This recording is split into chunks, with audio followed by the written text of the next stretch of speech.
Sa tanano sa liwat na yung agagit. Good morning. So siya nga bahin sa aton padayon nga pagtuon sa pulong sa Ginoo. Again, this is a three-part series nga pamalandong naton in chapter 1 verses 1 to 18. It's about the word, the witness, and the work. Maaari kita in third part in verses 14 to 18.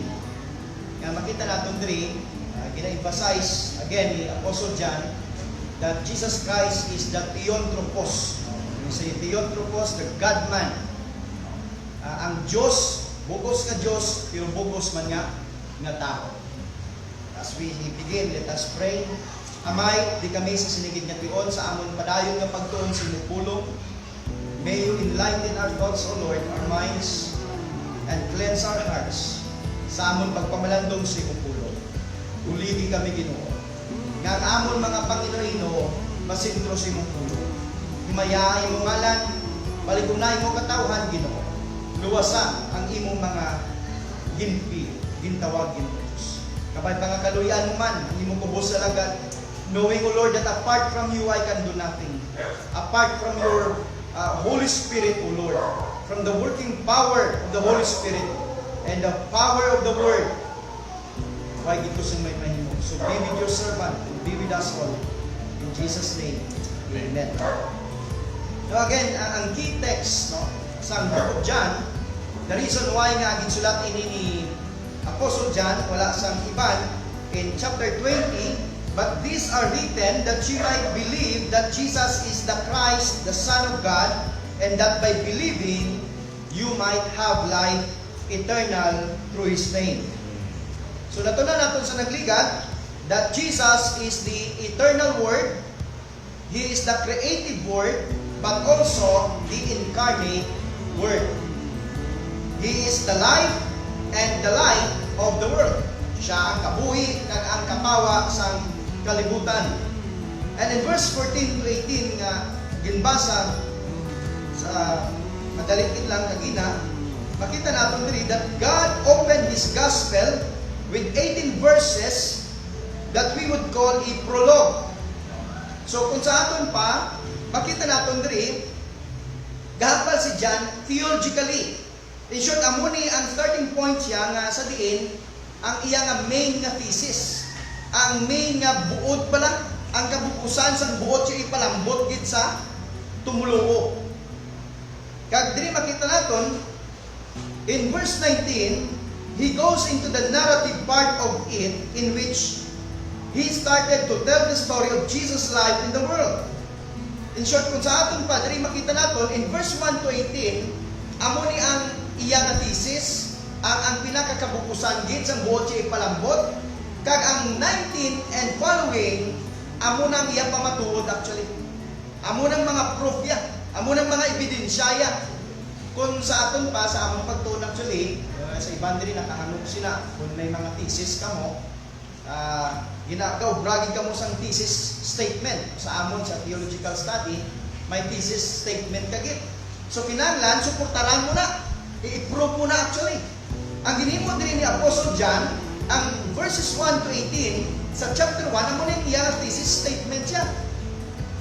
Which is ginasuportaran niya sa mga ebidensya sa kabuhi, sa ginahimo, sa pulong nga nagagwa sa kay Kristo, kag sa iya mismo ministry for 33 years. So diri makita naton that John, the Apostle, goes on to Jesus' statement of miracles and gives us the wonderful story all the way to the cross and the resurrection. But here, in the opening prologue, he makes his thesis statement. And the statement in the opening prologue is that Jesus is God in human flesh. Nga si Kristo amo ang Diyos nga nagpaka-taho. He is the Theotropos, the God-man, that He is the creator of the universe who has become a part of His creation. He is pure, eternal being who has become a man. That is John's message. Amo ni ang liwat-liwat nga ginabalik niya. And it must be believed. So diri makita naton gahapon si Apostle John sang sininga kamaturan, where John's message that Jesus is not a created man, He is God in human flesh, kag ini mga kauturan, amo ning bagay nga dapat naton maintindihan kinahanglan. Knowing nga damo subong mga sala nga mga panudluan actually. Example, Iglesia ni Cristo. Iban gani, tawag nila hindi na iglesia, hindi na INC nga Iglesia ni Cristo, kundi Iglesia no Cristo. Kaya hindi man ang mga Kristo nga gin-emphasize nila sa pulong sa Ginoo. Because what they believe is that Jesus, para sa ila, pinasahi kuno yang nga tao lang. Pagabot mo sa Jehovah's Witnesses, the same understanding nga si Jesus Christ, gamay nga Diyos. Kag part sa sang creation, but then Apostle John, gahambal diri, no! Jesus is God in human flesh. Diyos nga nagpakatao. So amo ning ginabalik din ni Apostle John that John is so bold sa sini. It is the important doctrine of the Christian faith. Amo ni nga kung nagatubo ka gid man, pagabot sa iban nga mga panudluan, ma-discern mo na. Hindi kaya magsilinga, ilaton na lang si pastor kung ano gid man sa iyabi. No, every believer must understand. Hindi na kantata, I know whom I have believed. Where John is so bold that it must be known, it must be believed for someone to escape hell and heaven. Vital importance ini. Kay nagagaangot ini sa imo relasyon sa Ginoo, sa imo kalawasan. That Jesus is God. This is the central message of John and was from the very beginning. The true church of Jesus Christ has always believed, proclaimed, and demanded. Alin pa sa una? That is why damo sa mga martyrs, ginhatag nila kabuhi. May mga false teaching, may mga heresy nga nagtuluhaw. Sa time niya, Apostle John, dunduman yung background niya sini, may mga Gnosticism. Kag dira nagatindog si Apostle John nga sa diino, we must believe and it is demanded nga from the very beginning, from the first century, ang mga tumuluo anay nagapati sini. Kag diri nagahambal si Apostle John sa sini nga mga bagay that Jesus is God. This is the central message of John, and that was from the very beginning. The Church of Jesus Christ has always believed, proclaimed, demanded. So, what John is saying, in any other view of Christ is unacceptable. Ano man nga pagtanaw mo kay Kristo, maliban nga si Kristo Diyos, di na ya mabaton. That is why nga sa aton diri may ginatawag kitang Nicene Creed at Athanasian Creed. Kabalo ko mo nag-occur na sang during 325 BC. 486 nagtuluhaw na tanan nga aman tungod sa issue sa kay Kristo. Kay madamo nga nagapati nga si Kristo sa amo na nga time taho lang part sa sang creation. May issue pagid sa iya nga person, sa iya nga nature. So dira nagapanindugan si Apostle John, it must be believed. So ang mga tumuluod dito anay sa una nagtipon sila, may council. May Council of Trent, muna may Nicene Creed, Athanasian Creed, ang Apostles' Creed, amo pagid na. At the same time, may arap pa nga Canon of Torts. Amo na diri kita, gag-claim kita, we are historical because gatungtong kita sa abagas ang sini nga mga tumuluo anay. Kaya gintun-an na nila. So diri makita naton, it is a damning heresy where John says at the end of chapter 20, verse 31, but these are written that you might believe nga si Kristo among anak sang Dios kag sa pagtuo sa iya may kabuhi kamo nga wala si katapusan. So John is pointing that the only way to escape hell and be saved or have eternal life is by believing who He is and what He has done. kung ano siya, kag kung ano ang iya nga himo. So, dili gina-emphasize ni Apostle John who he is. He is God in human flesh. Anong proof sina? What he has done. That is why he is the Word, the witness, and the works. Kagkaroon i-emphasize ko diri about sa works nga gina-prove nga si Kristo Diyos gid man. Kagamo ng tatlo dira actually. Later on makita naton diri. So in his opening prologue, John talks about the nature of Jesus Christ, that from the beginning, He is the eternal God, the Creator. Verse 3, He is the life, and was in Him, and it was the light of men, that they might see the glory of God, and by believing may have life eternal. It is vital thing that when somebody talks about Jesus, we must ask, sino nga Kristo namin mo? Di ko magsilindi ang isa nga sa dito pa ko sa tuburan.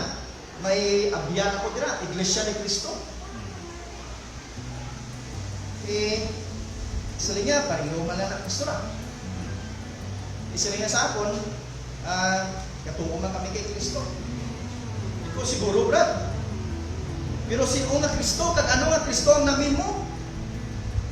Kay pwede gatuo ka kay Kristo, ako gatuo man kay Kristo, pero lain ka Kristo nga pagpati mo, kag lain man ang sa akon. So kinanglan, i-define mo anay. Kung anong buot mo silingon nga, Kristo. Diri, importante ka tama nga maintindihan kag mahangpan ka rin. So it must be clear. We must ask, who and what Jesus they meant. Is it Jesus revealed in the pages of Scripture? Nga ini nga Kristo, eternal. Isa ila pa lang, kasi rin sila nga tao lang sa hindi nila mapati. That this Jesus Christ is the Creator. Kasi rin ang mga Jehovah's Witnesses, nga si Kristo, part sa creation. Itanaw ko sa pages of Scripture. For by Him, all things were created. Wala sang butangan na tuga pero hindi paagi sa iya. So in what sense ka masiling nga part sa creation? Anong bagit? He is the light of men, and God Himself who came into flesh, full of grace and truth. Nga puno sa grasya kag kamaturan. Bilang iglesia sang Dios, gintawag kita sa Ginoo para proteksyonan para nga tindugan ta ini, para nga ikabuhi naton ini, because this is the central message of the gospel. Now notice, sa iba nga mga passages pala tanawan nyo, si Apostle John nagsulat sa book of the Gospel of John, but also may tatlo pa ka-epistle. Ang 1 John, 2 John, 3 John. Now, ginsulat siya ini actually, in the last decade of the 1st century, ginsulat siya ini nga the gospel with the 1st and 2nd, 3rd John nga epistle. Magsiling kita nga 1st century, ang namin ko dira is during sa 100 years. Muna tawag 1st century, 2nd century, 200, 3rd century, muna 300. Isubong niya, ara kita sa 21st century. It means 2000, saka. So, during sa ilang time, si Apostle John ginsulat siya ni. Anong sa iba niya nga mga passage? Tanawan nyo. John, 1 John 1 verse 1 to 4. Ano ang baledri? Sa ginsuburan, anay, sa kung anong amon nabatian, anong amon nakita sa amon mga mata, anong amon na observe, anong amon na tandog sa amon kamot, nahanungod sa pulong sa kabuhi, the word of life, that life was revealed, and we have seen it and testify and declare to you the eternal life that was with the Father and was revealed to us.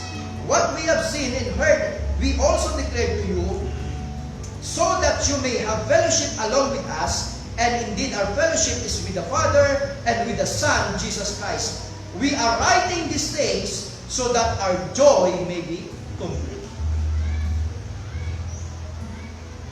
This is the heartbeat of Apostle John.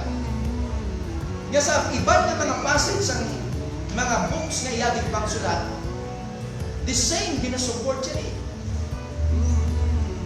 Anong amo nakita, natandog, karon ginapahayag namon sa inyo. Nahanungod sa anak sang Diyos, which He proclaims as the only hope for salvation and the only way of escape to hell. And as a believer, this is the thing we are to be obsessed of. As a church, amo ning bagay nga dapat ka-obsessed man kita pala. Sa sining kamaturan. Kag diri makita naton, as a church, this is the thing we are called to proclaim. John is obsessed of how the eternal God in human form, He loves me, talks with me, and walks with me. Amo ning point ni Apostle John. At tanawan na sa 2 John, chapter 2, verse 22 to 26. Sila nga, sino ang butigon? If not the one who denies that Jesus is the Messiah. Ang butigon na tao, amo ning tao nga wala nagapati kasi Kristo ang pinadalasan sa Diyos. He is the anointed one, the Messiah. Ano pagid? Sila nga, ang wala nagapati dira, he is the Antichrist. The one who denies the Father and the Son.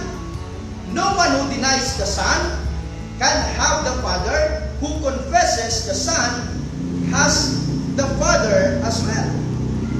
What you have heard from the beginning must remain in you. Tanawan nyo. Ano man ninyo nabatian, anay sa una, dapat ipabilin nyo na. If what you have heard from the beginning remains in you, then you will remain in the Son and in the Father.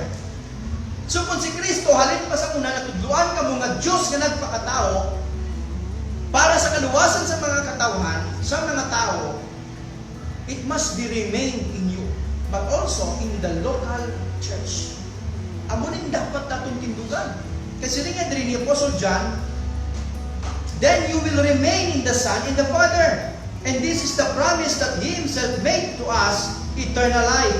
I have written these things so that to you about those who are trying to deceive you. So ginsulatin naman tungod kay damo ang mga manugpatalang.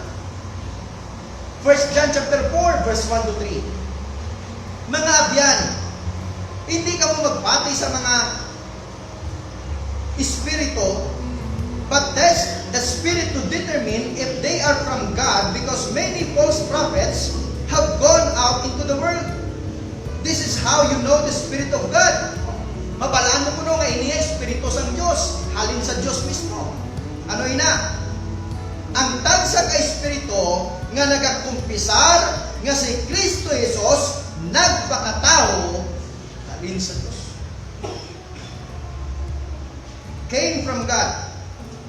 Sila nga 3. Every spirit confesses that Jesus Christ has come in the flesh is from God.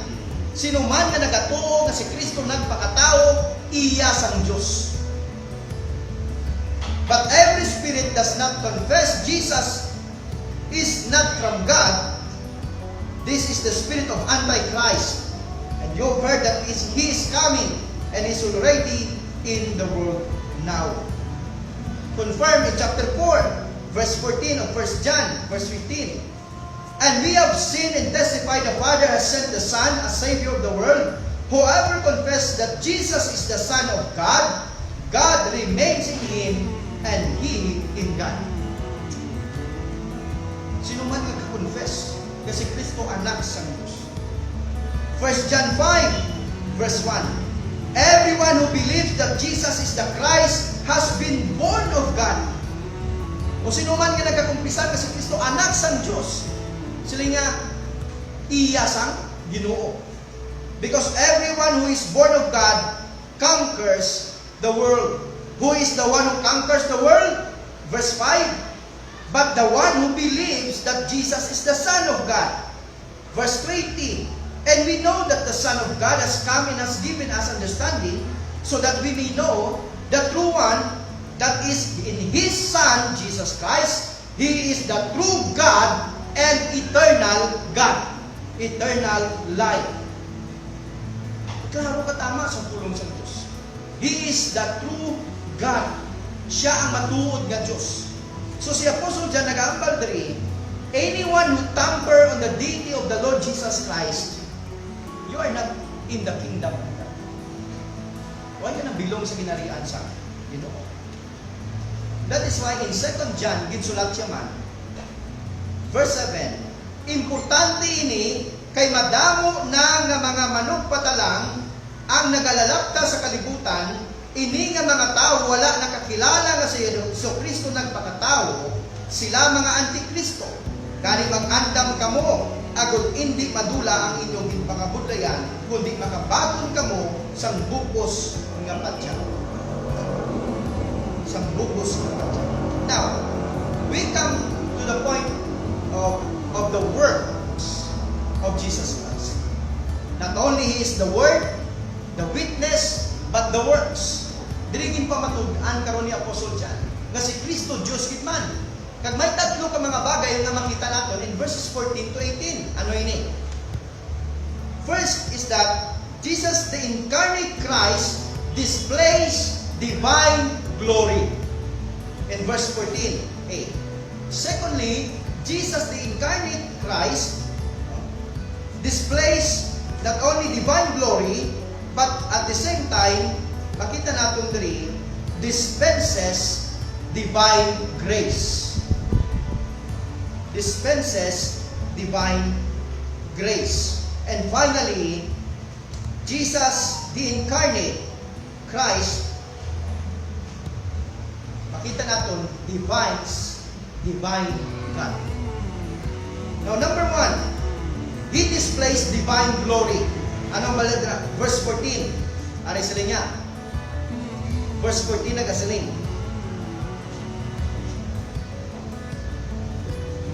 Kag ang pulong nang inunod, kag nagpuyo sa tunga naton, kag kita nagtan-aw sang iya himaya, ang himaya subong sa bugtong anak nga ginpanganak sa amay. We saw His glory. Nakita nato ang iya nga himaya. The glory that belongs to the Father, full of grace and truth. Ang pamangkot, ari, ano ni nga glory, Pastor? Ano ni nga himaya nga ginatungod din ni John? What does it mean? Now, para maintindihan natin ini, kinanglan mabalik kita sa Old Testament. Because in the Old Testament, going back to the Old Testament, God's glory is intrinsic to His nature. Ang glory, actually, sa kasang Diyos, gabalik na intrinsic na. Nga sa iya lang gidya. Doon na nga kinaiya sang Ginoo. It is who He is. It is the sum of His attributes. Kung isumawon mo ang tanan nga attributes ang Ginoo, God is what? Holy, kind, faithful, just, pure, righteous, perfect. Inatanan na ginabuod nila ang himaya sa Ginoo. So ang glory sa Diyos gahambal sa pagka kinaiyagid niya sa Diyos nga mahimaya gid sa iya. Now Jesus Christ displays that glory. Gipakita iya na. And there is also what we call a manifest glory. Symbolically and in reality. Now let me explain. In Exodus chapter 33, si Moses, nagsiling si Moses, Lord, show us your glory. Show me your glory, O Lord. Ano ang basang Diyos sa iya? Verse 20. Moses, ipakita ko sa imo ang ako ni Maya. Mapakita ko sa imo. Pero ari, ginawarningan ko ikaw. Ginapandaman ko ikaw. Nga sa tiyon nga makita mo ako, in a bit of millisecond, you will surely die. Mapatay ka. Kani imoon ko Moses, makadto ako, mapakita ako sa imo sa sining nga duol sa bukid. Pero sa likod sang bato, tabunan ko sang akong kamot, kag sa tiyon nga ara ko, pagtalikod ko, ipakita ko sa imo ang akong likod lang. Just a glimpse, just a glow. Kita ka mo nang bala mag-glowing, kapag mga glow na bala daw kaiwag ng gamay. Linya Moses, amula na ipakita ko sa imo, pintabunan ko pa sa akong kamot. Kaya sa tiyon nga makita mo kung mapatay ka. Imagine mo lang sa science actually, i-try nyo, magdanaw mo sa sun. Pila lang ka minutos, iunay nyo lang mata nyo. Kung hindi ka mabulag. How much more? Ang source ng sun, which is God Himself, kaya hanggang sa Revelation, maabot ang tion, why na sing bulan, why na sing adlaw, ang iya kapawa, ang iya nga himaya, among magaserve nga, iwa. So, diri, gabalik kita dira. Nga sa diin, wala sa sinuman nga makakita sa Ginoo, kay kung sa tion nga makita ang Diyos, mapatay. Siya. So, diri sila ni isang Ginoo sa kay Moses, I will take my hand away, and you will see my back, but my face will not be seen. Ano ni nga klase nga himaya? This is God's nature, God's essence, the eternal complex of all that He is, the all-glorious God manifest in blazing light, which no man can take. Tawag niya actually the Shekinah glory of God. Amo ning himaya sa Ginoo. Amo nang madamog subong. Ang gina-emphasize sa subong kasi niya, God is love. Yes, God is love. But God is also holy, is so much so, nga kaugot sa, nga makita, nga gapadayon ka sa sala. Because what? He is holy. Mati ko sa discussion ni Ray Comfort. Si Ray Comfort, isa ka evangelist, kag open air na iya. May mga tao na sige tudlo itira cater ya ang mga tao na mag-question.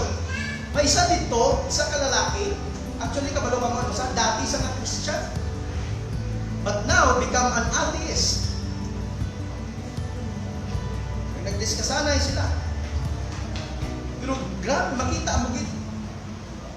Nga damo subong nagpalayo sa amo sila. The truth is, they want to justify the sin nga ilagi na. Amo nang tuod yan. Nga hindi ka mapati nga may Diyos. Kaya ang kamaturan, knowing God is holy, He hates sin, I have my sin, I love my sin, I like my sin, hindi ko gusto na. Therefore, hindi ko mapati nga may Diyos. Ano sila ni John MacArthur? To believe that there is no God needs more faith than to believe that there is God. Ang magpati ka kuno nga wala Diyos, nagakinahanglan pagit sang dako nga pagtuo, kumpara nga magtuo ka nga may Diyos. Kaya kinahanglan mo pumatudaan. O the law of science, hindi pwede nga pulpito ni, nagtuhaw lang ni. Kung wala sa may naghimo. Ang tanong, the law of first cause. Ang creation, nagtuhaw tungod may creator. Amo nang kamaturan na. So sa sina ng mga bagay makita natin diri, it is the Shekinah glory of God. Moses asked, let me see your glory. God says, I will, but just a glimpse and a glow. Just a glow. Ipakita ko sa inyo. And that's how the power, the majesty, and glory of God that can destroy us because we are sinners. Amo ni nga kasi Adan kag si iba na nago sa presensya sa Ginoo. They hide themselves. Gamad tungod sa glory sa Ginoo. Kag tungod sa ila sala, kinahanglan sila ipagwa sa Garden of Eden. Tungod sa sina. So God's glory is His attribute, but manifestly seen frequently in the Old Testament as light. Nadumduman nyo to nga in the wilderness. Kung aga gani, may pillar of cloud nga nagatabon sa ilang hindi sila mainitan. Pag-abot sa gabi, para may iwag sila, may ginatawag pillar of fire. nga amo nagaserbi nga suga nila, kundiin man sila. Kag ina ginamanifest ang Diyos. So si Apostle John gabalik diri. It is the glory of God during the day as the pillar of cloud nga nagaprotect sa inyo. It is the glory of God during the night as the pillar of fire nga nagahatag sa kapawa sa inyo. Sino makaimo na? Sino ni Apostle John? Kung ginhimo na ni Kristo as light, therefore He is God Himself. He is God Himself. Diyos na. Kag madumduman ta in the book of Matthew, sang tion bala nga sa diin si Apostle John, James, kag si Peter, makita naton nagpakita sa iya. And that's happened in the past and will in the future. But for the meantime, Apostle John says, the glory comes to earth in Jesus Christ and dwelt among us. So ang iniginahambala niya sa nagligad in the Old Testament, kakatabo ni sa ila. The glory of God as the pillar of fire and the pillar of cloud. In the future, someday, ang mga tao makita nila ang glory sa Ginoo. Nga wala na sing adlaw, wala na sing bulan, kundi ang iya nga himaya, amo yang magaserbi nga iwag. Amo ng past, amo ng future. Pero gahambal si Apostle John, but for the meantime, ginahambal ko sa inyo, subong, ang glory nga ini, in the past, in the future, in God Himself, dwell among us. Ari subong sa aton in the life and person of the Lord Jesus Christ. Amo na nga na-develop flesh, amo na nagatabon sa niya.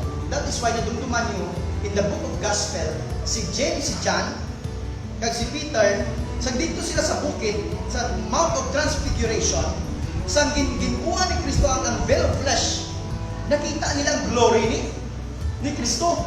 To the point nga do, na-shock sila nga, kung sa aton bago mapatay sila, nga sa diin, hindi nila mabatas nga magtanaw actually sa glory ni Kristo. So nga sa piyak sina, hindi nila makita kay gaman, kay gintabunan kay isang veiled flesh, kay nagpagkatao sa. Pero dra lang, makita naton, sa piyak sina nga mga bagay, God done it all in order that you and I might have life eternal. So, makita natin, going back to John, when he says, we beheld His glory, possibly, ang ginatungod niya diri, it is the light, the Shekinah glory, the blessing light, because John was up there on the mount. Amo ni kunanga balya, nakita namon siya, nahikap namon siya, nabatian namon siya. Kag siya mismo witness ang glory ni Kristo in the mount with Peter and James. Pero actually, it is more than that. Hindi lang amo na. Kaya ang ginatungod pagidiri ni John, when John says, we beheld His glory, he is not only talking about the representation of that glory in light, but he's talking about the reality of those attributes which were manifest throughout the ministry and life of Jesus Christ. Amo na po nga pag-abot sa chapter 2, manotes yudra, recorded, there are 7 miracles and signs and wonders nga ginhimo si Kristo dira. Nga sa din makita natin diri, John is saying sa sini, we saw all the attributes that make up the glory of God in Christ that manifest in Jesus Christ as light. We saw it all. The incarnate Jesus manifests divine glory that shows He is God Himself. His work do prove it and manifest in His life and ministry. Just like in chapter 2, He turned the water into wine. He makes the blind see. Ang lubog nagalakat. Ang crippled nagadalagan. Ang patay gakabuhi in chapter 11 ni Lazarus. Sino makaimuna? Unless God.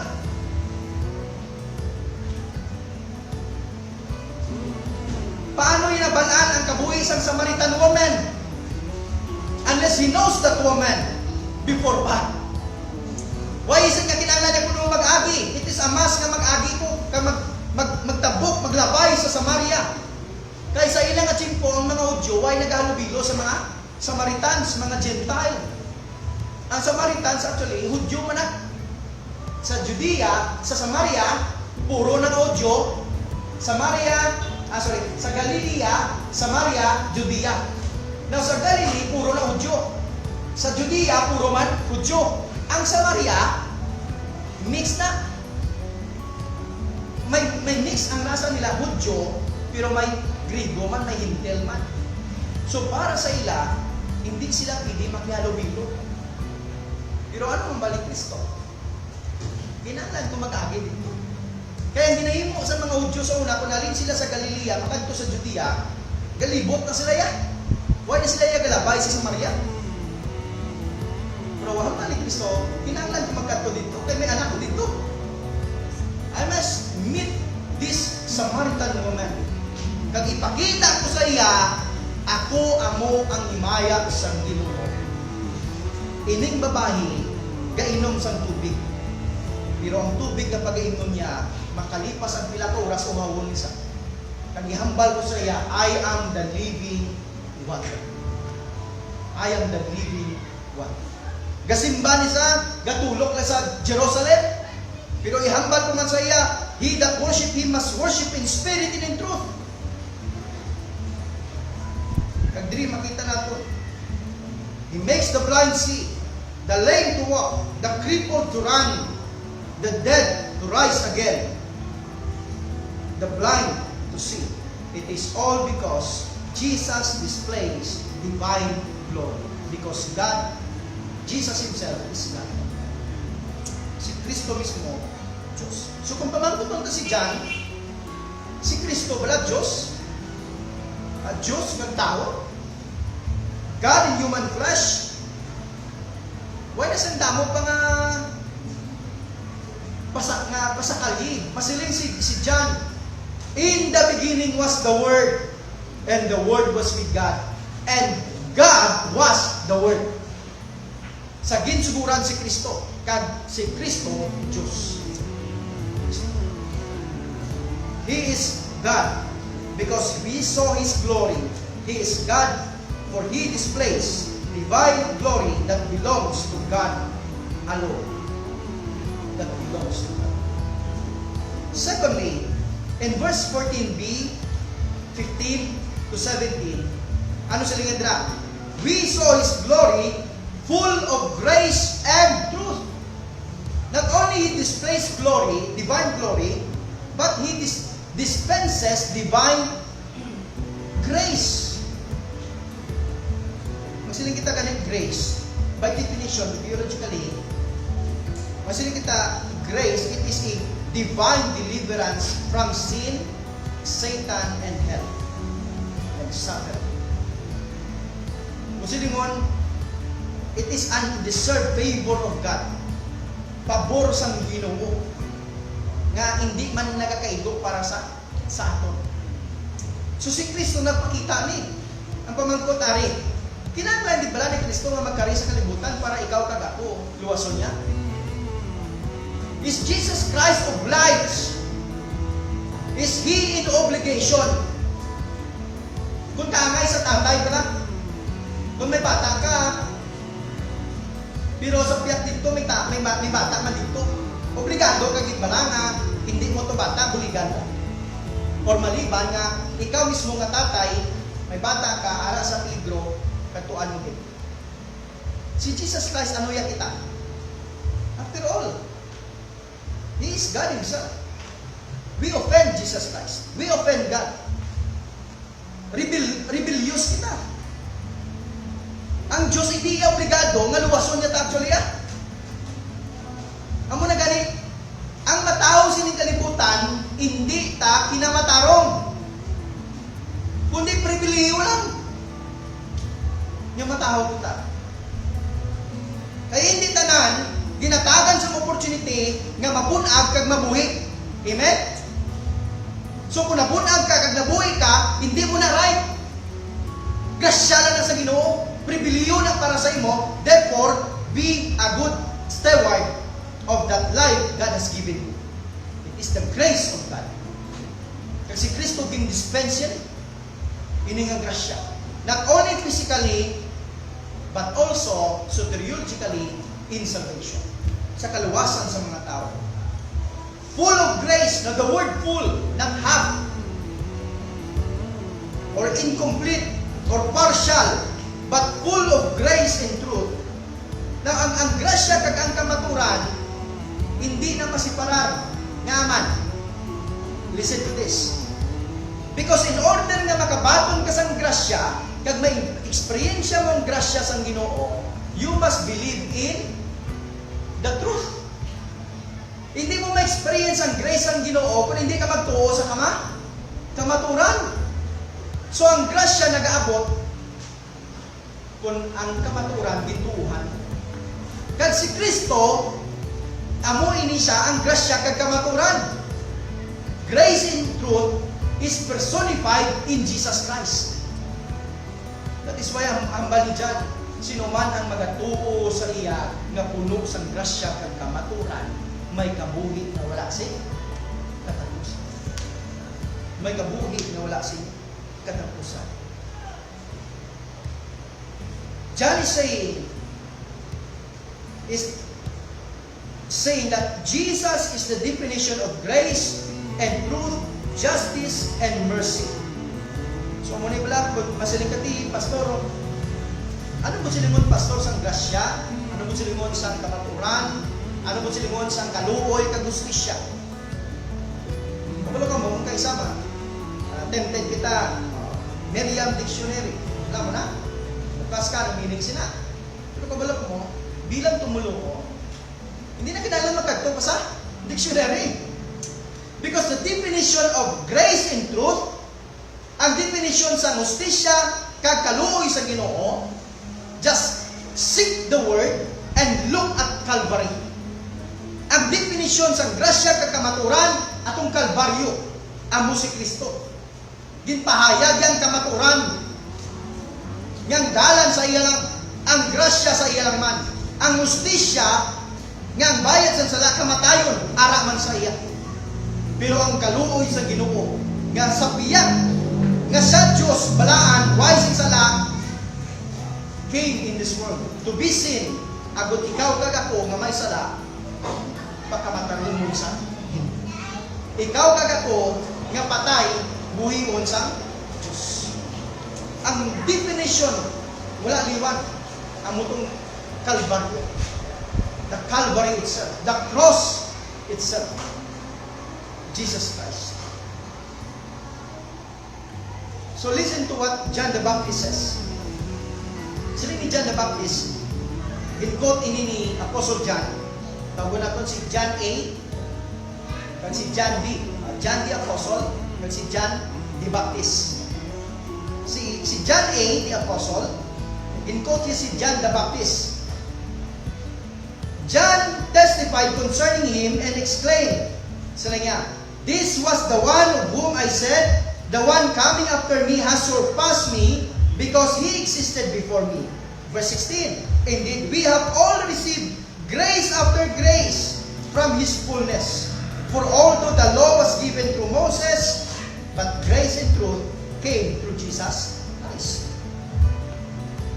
Ang kasubuan ginahatag kay Moses, pero ang grasya kag kamaturan naghalin sa kay Kristo.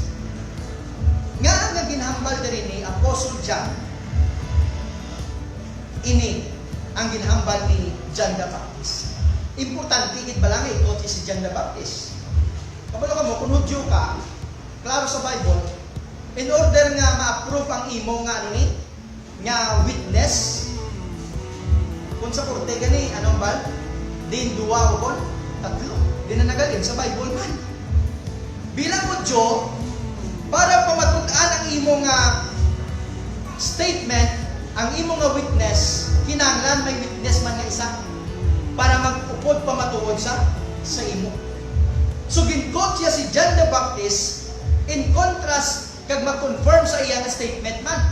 Nga sa diin, ang iya ginambal matuod gyud. Ano ang bali John the Baptist? Sali nga, he is the one I said, siya yung ginahambal ko sa inyo. Siya nga amo nga mas nauna pa kaysa sa akon. Dali lagi. Sino muna nabunag? Si John the Baptist o kung si Jesus Christ? Si John the Baptist ang una nga nabunag.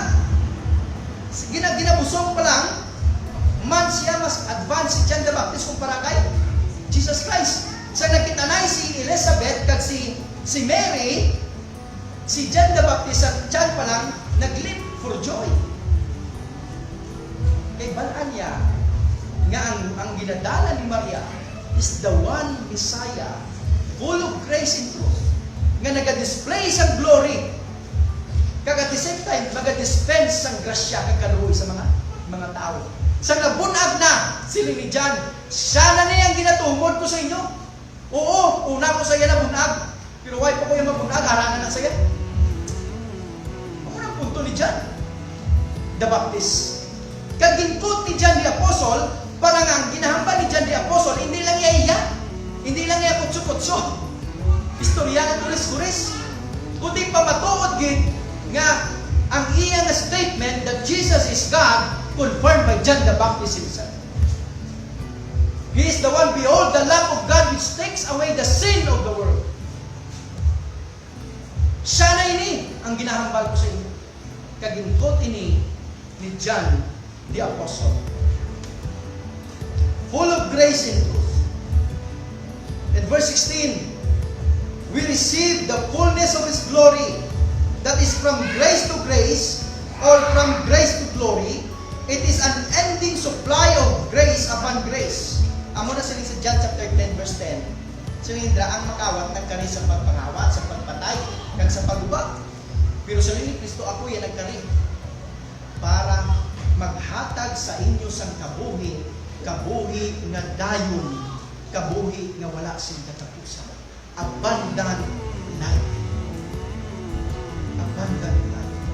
Jesus dispenses grace. Sino kagit? Muna lang kanta, Lord, sa kadamo sa mga tao din sa kalibutan nga ako din kaluyan. Sino gitwaw? Ang tudtod ng Kristiyano nga nakahango, magasiling ginaya. Hindi ako takos nga maluwas. Pero Lord, salamat nga sa damo sa sining tao sa kalibutan din kaluyan mo ko. Din pahayagan mo ko sa imong grasya kag kaluoy. Sa bilog sa akong pamilya, isa ako sa mga gintawag nimo, ginkaluyan nimo. So diri makita nato, Jesus is full of grace and truth. Abundant, overflowing. It was the grace where we live, we move, and have our being. Amo ning grasya nga sa din na gakabuhi kita, gaulag kita, kag subong buhi kita. Ano ang bali Pablo? Sa tulok sa iyang lawas, nagpangamuyo si Pablo na twice but thrice. Ginoo kung pwede lang kuaaning tulok sa lawas ko. Posibleng sa tulok sa lawas siya na hindi na sa gawa kita. Pero ano ang hambal ni Pablo sa iya? Kaguling mo. Hambal sa Diyos sa iya, my grace is sufficient. Hindi ko na pagkuhaon, Pablo. Pero ang hambal ko sa inyo, ang grasya ko sufficient, hindi na mabatasan mo na. Anong response ni Pablo? Lord, salamat! Kaya bahay mo ni kinkuha, kay sa kung grasya ni mo sa akon. Kaya kung kinkuha mo ni sa akon, basi nagtubo ng bugal ko. Amo na sa akon kabuhi. Salamat kita. Kaya wala na sa, why sa perfecto nga pamilya, bisan pa paano, why sa perfecto nga tao, sining kalibutan. Dili sa simbahan, hindi kita maminsan nga kung mimburo ka di sa church, ang San Miguel Reformed Baptist Church, balaan na gid. Perfecto na gid. Wasn't perfect church. But the blessing is, gin-provide na sang Diyos ng mga infirmities sa lokal nga iglesia para hindi magtubo-bugal ka. Na sa gihapon mang independent kita sa Ginoo. Kag magkabuhi kita sunod sa iya kabubuton kag kaluoy. Dira nato ni exercise ang love, ang mercy, ang grace, ang forgiveness, ang guidance, ang shepherding through the local church. Amo man may isa sa discuss ko actually sa Tuesday sa aton nga ministerial fellowship naton diri sa Baptist Confession of Faith. In lesson 26 actually, kabalo ko may 15 paragraph na dira about sa church sa simbahan. Isa lang na dira ang ginatumod nga universal church. The rest nga 14 gatumod na sa local church. So subong na neglect na nila ang importansya sa lokal na simbahan. Pero diri gina-emphasize diri ni Apostle John, full of grace and truth. That is, we are saved by grace, preserved by grace, persevere by grace, and someday perfected by God's grace in Jesus Christ. Who can do it? It is only Jesus Christ. Why? Because Jesus is God Himself. Jesus is God Himself. Diyos. Amo na kung nga ano mahimuin. Munang isa sa mga bagay lang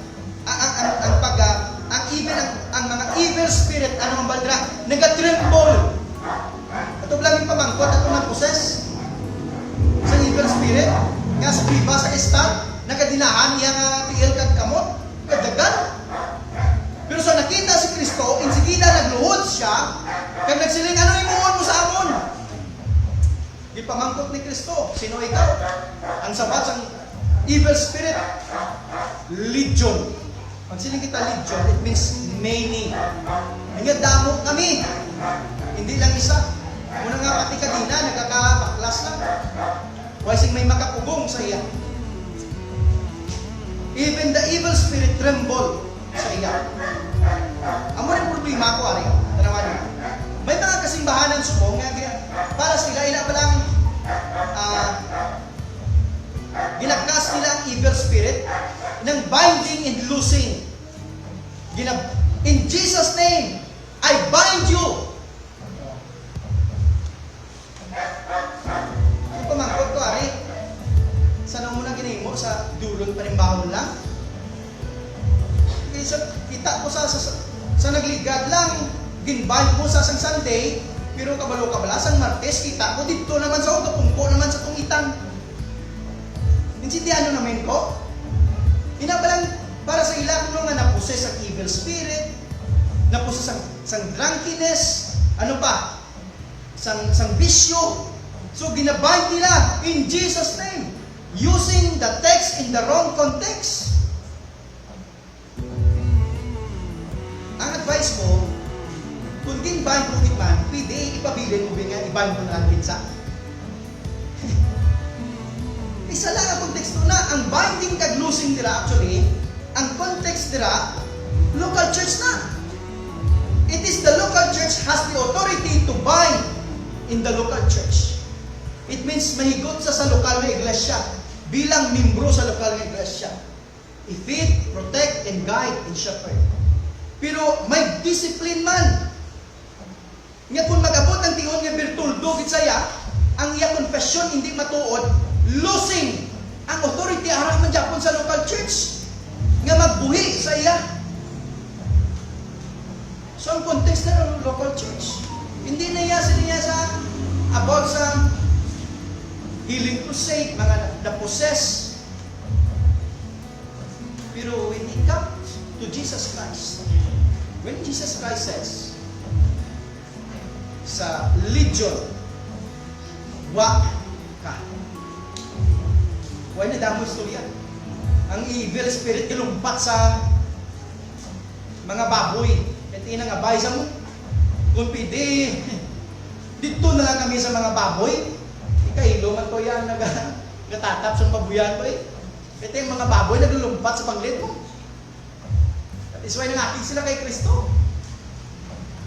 It's how powerful Jesus Christ is. That even the evil spirit tremble. Because He is God. He dispenses grace. Now I tell you, bisan ano ka pasubong, ako, tanan kita, we are all sinners in the sight of God. Lain-lain background ta diri. Pero kung pagkabig mo sa inyo, pagalingon nga daw wala na sing paglawom, I tell you, there is hope in Jesus Christ. Wala sang dako nga sarang mapatawad ni Kristo. Waay sing dako nga makasasala nga hindi sarang ma-overcome sang grasya ni Kristo. Amen? Kagang iyang nga grasya, amo na yang mag-preserve sa imo nga makapadayon ka tuptub ang Diyos mo. Jesus dispenses divine grace. Finally, as I end, not only John is saying Jesus is God for He displays divine glory. Jesus is God because in His words He dispenses divine grace. Finally, because Jesus defines God Himself. Kung ano ang Diyos, para mabalaan mo kung ano kung sino ang Diyos, ano ang balik Kristo? Ito ba lang naman kung si Nathaniel sa iya? Sige nga, Lord, show us the Father. Ginoy, pakita sa amo ng amay. Ano ang balik Kristo? Kadugay na nga opdanayta. Huwag ka pa kakita. Sino man ang nakakita sa akon, nakakita sa amay. Ano sa ni Pablo?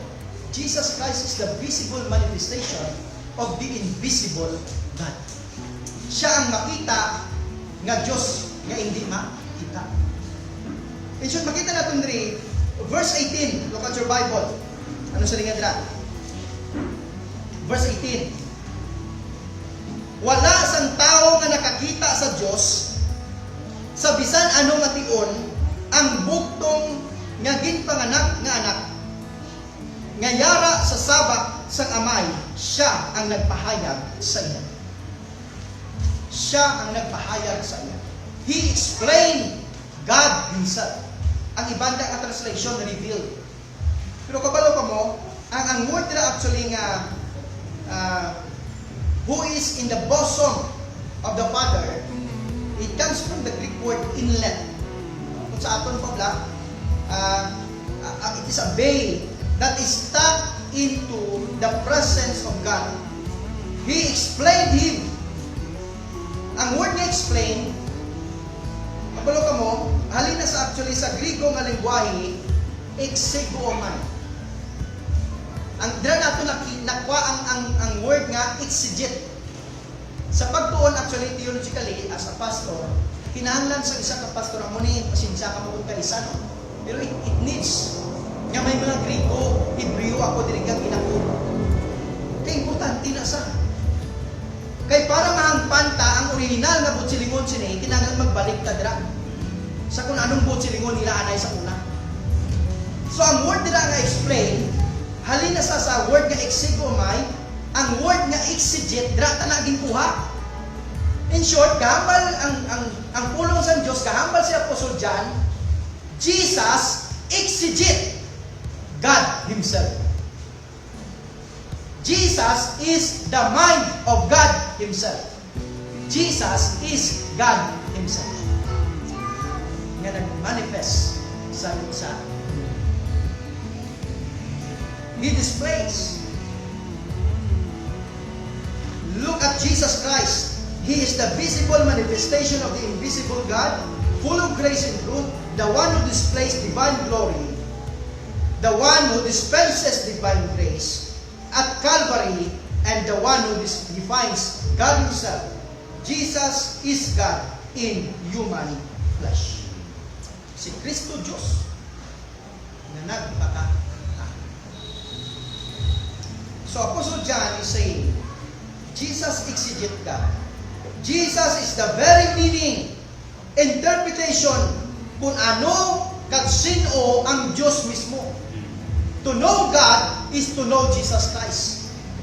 To come to the Father, you must come to the Lord Jesus Christ. John 14 verse 6. I am the way, the truth, and the life. No one comes to the Father but by me. No one has seen God except me, Jesus said. Because I come from the Father. I and the Father are one. It is seen in the life, words, and ministry of the Son of God, Jesus Christ. Jesus defines God. He is God. And if you believe in His name, John says, this is the reason why naging-sulat ko ito, silingin dyan. Agod ikaw karon nga nakabati, you may know that Jesus is the Son of the living God. He is God Himself, manifest in human flesh. Para sa imo kag sa akon, nga sa sinuman nga maginulsol, sang iya sala ka magtuo sa kay Kristo, bilang iya Ginoo kag manuluwas, may kabuhi na wala sing katapusan. You may have life eternal. Jesus Christ is the one true life. And this is why, the reason, Apostle John wrote this. Next, nga atong pagatunan, verses 19 to following, nag-focus kita sa first witness of John the Baptist. The first ministry of John the Baptist. May the Lord bless us.